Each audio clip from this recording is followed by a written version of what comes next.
So in my last update, I was telling my family and friends about the staircase that I put in, and my next project was going to be the hardwood floor in the basement, which proved to be a massive task that has kept me busy for 3 weekends, and it's not done yet.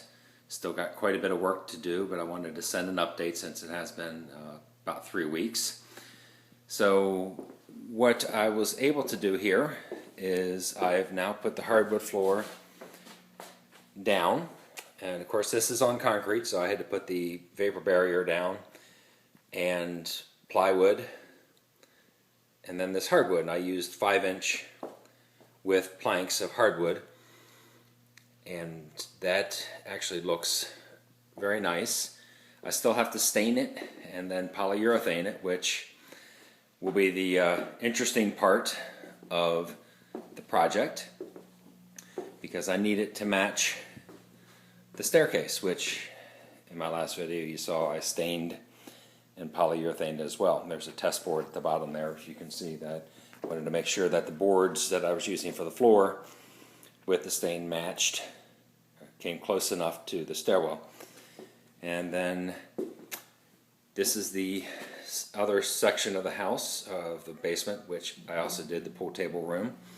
And as you can see, I just finished this last night, so I have my blue tape down, which is holding those boards. This is a floating floor, so it's not nailed down. Part of the floating floor is you need to leave expansion gaps so the floor can expand and contract along with the weather.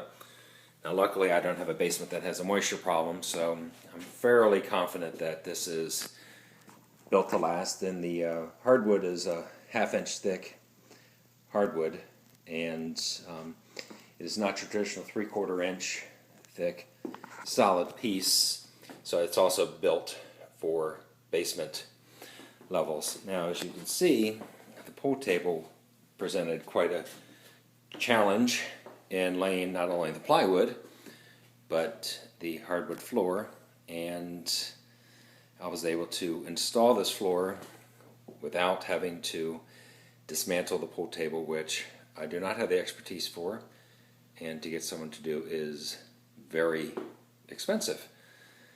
So what I did, and I thought this was pretty ingenious, neat little trick, is I got a car jack, and I have a rolling car jack for my truck, and I basically took that and a block of wood and jacked up one side of the pool table, slid the plywood underneath, nailed it down to the cement floor, and then lowered the pool table. Then I had to do the same thing when I was laying the hardwood floor down.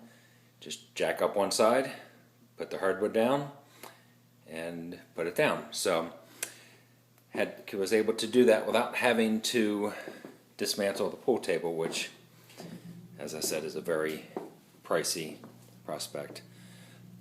Getting underneath the door jambs was also very interesting. I had to cut it using the same little tool I bought for the stairs.